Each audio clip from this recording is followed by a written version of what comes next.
Bonjour et bienvenue dans un nouvel épisode de notre émission Bell Talk. Aujourd'hui, nous accueillons l'analyste politique M. Moustapha Tossa pour discuter de la nouvelle position de la France sur le Sahara. Alors, bienvenue M. Tossa et merci d'avoir accepté notre invitation. Merci pour votre invitation. Alors, en juillet 2024, Paris a apporté son soutien total au plan d'autonomie. Ce changement pourrait renforcer la position du Maroc sur la scène internationale et inciter d'autres pays à suivre cet exemple. Comment interprétez-vous cette décision ? Oui, c'est un tournant historique très important. Pourquoi ? Parce que la France est une ancienne puissance coloniale qui maîtrise la géographie et l'histoire de cette région. Et que si la France, après l'Espagne, atteste de la marocanité du Sahara, ça peut encourager d'autres pays, notamment européens, à adopter la même position. Donc, il faut dire que ce tournant-là est une victoire de la diplomatie marocaine qui a réussi à arracher cette reconnaissance et ce soutien de la France à la marocanité du Sahara. Alors, après cette décision, les Marocains attendent l'ouverture d'un consulat à Dakhla ou El Ayoun pour concrétiser et officialiser cette reconnaissance.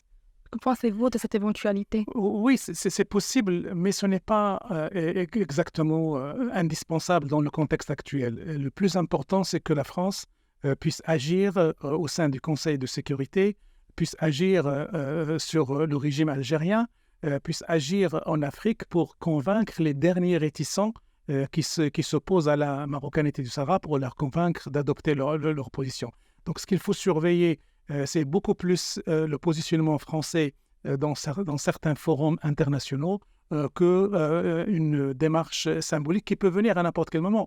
Et il faut aussi rappeler que Sa Majesté le roi Mohamed VI a répondu à Emmanuel Macron et il l'a invité à venir effectuer une visite d'État au Maroc. Peut-être que dans le sillage de cette visite, il pourrait y avoir des annonces de ce genre qui consacre et concrétise le soutien français à la marocanité du Sahara. Alors, comme vous le savez, la gauche française a critiqué la décision de Macron. Donc, si un gouvernement venait à se former, pensez-vous qu'il pourrait changer cette décision ou est-ce une position d'État difficile à changer ?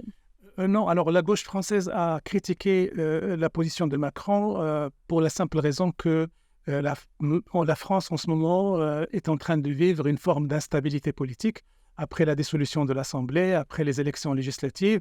Et la France n'est pas parvenue jusqu'à présent à former un gouvernement et à confier à une personnalité de gauche ou de droite la possibilité de succéder à Gabriel Attal. Ce qui fait que n'importe quelle décision que Macron prend, elle est objet de critiques de la part de cette gauche pour des raisons de politique intérieure.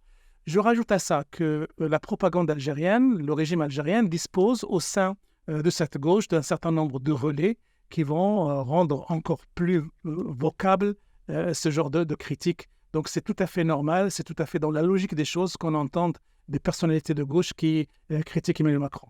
Quant à la décision elle-même, moi je suis convaincu que si demain il y a un gouvernement de gauche qui gouverne la France, il ne pourra pas revenir sur cette décision, d'autant plus que la position classique de la France, qu'il soit de gauche ou de droite, était de soutenir le plan de l'autonomie, était de considérer à une époque que c'était un plan viable, sérieux, une des solutions à ce conflit. Ce que Macron a rajouté, c'est qu'il a dit à tout le monde que ce n'est plus une des solutions, mais c'est la solution.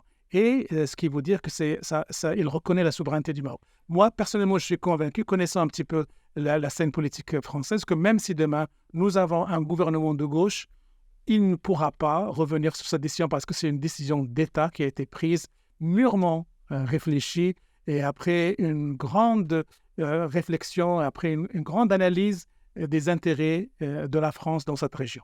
Alors, parlons de l'Algérie. Comment la réaction de l'Algérie pourrait impacter les relations diplomatiques franco-algériennes et économiques ? Oui, c'est vrai qu'une des réactions sanguines, entre guillemets, du régime algérien a été de retirer l'ambassadeur et puis de menacer de prendre un certain nombre de sanctions économiques à l'égard de la France. Sauf que ceux qui connaissent bien la nature des relations entre la France et l'Algérie savent qu'ils ne peuvent pas aller au-delà de la menace verbale, de la menace politicienne et de la menace médiatique. Pour la simple raison que le régime algérien dispose de beaucoup d'intérêts à l'intérieur de la France et que si jamais il prend l'aventure de sanctionner la France, il va se sanctionner lui-même. Donc, à mon sens et à l'avis de beaucoup de gens, l'activisme que montre actuellement le régime algérien sur cette question fait beaucoup plus partie des choses à consommer sur le plan intérieur. N'oublions pas que Abdelmajid Tebboune est candidat pour un second mandat pour le 7 septembre, donc il est obligé de faire ce genre de déclaration pour mobiliser l'intérieur, mais jamais, au grand jamais, il ne pourra aller jusqu'à prendre des décisions dangereuses qui menaceraient la relation franco-algérienne de rupture. Alors, vous avez dit que la démonstration de colère et de refus de l'Algérie pourrait être destinée principalement à la consommation interne. Pouvez-vous nous expliquer? Oui, par exemple, là, à l'intérieur de l'Algérie, il y a des forces qui sont en train de se faire concurrence pour exister sur le plan politique. Et il y a une base une base militaire à laquelle Abdelmajid Tebboune doit donner des gages. Et les gages, des gages de virilité, entre guillemets, politique, il les montre à travers la haine à l'égard du Maroc et la haine historique à l'égard de la France. Donc, à partir du moment où le Maroc et la France se sont réunis sur un même problème et sur une même problématique, ils se sont obligés d'animer et d'activer cette haine justement pour donner des gages surtout l'opinion algérienne qui est maîtrisée et contrôlée par l'armée. Donc, il est obligé d'avoir ce genre de position.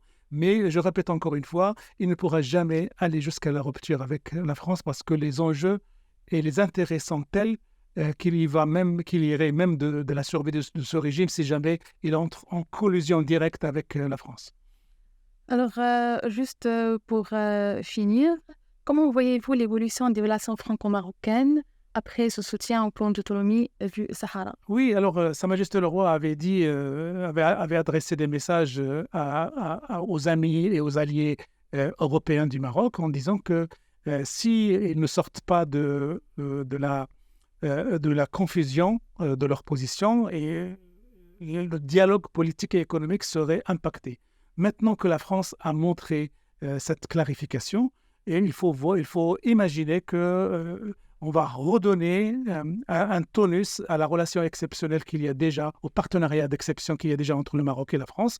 Et ça pourrait se concrétiser par la présence de la France dans des projets économiques extrêmement importants au Maroc. Vous avez vu certainement Yvon du TGV qu'on aurait confié à la France pour le construire. Il pourrait y avoir une coopération, une collaboration, une coordination entre la France et le Maroc sur des projets qui sont complètement innovants et structurants au niveau africain. Donc, cette clarification française va redonner au partenariat d'exception entre Paris et Rabat un lustre qu'il n'a jamais connu, puisque maintenant, il n'y a plus d'obstacles pour ce froid ou cette rupture qui a marqué les relations entre la France et le Maroc ces dernières années. Alors, c'est la fin de notre émission aujourd'hui. Merci, M. Toussa, pour vos éclaircissements. Alors, cette situation évolue rapidement et nous continuons à en suivre les développements. Je suis Inès Makav et j'étais ravie de vous accompagner tout au long de cet épisode. Merci à tous et à très bientôt.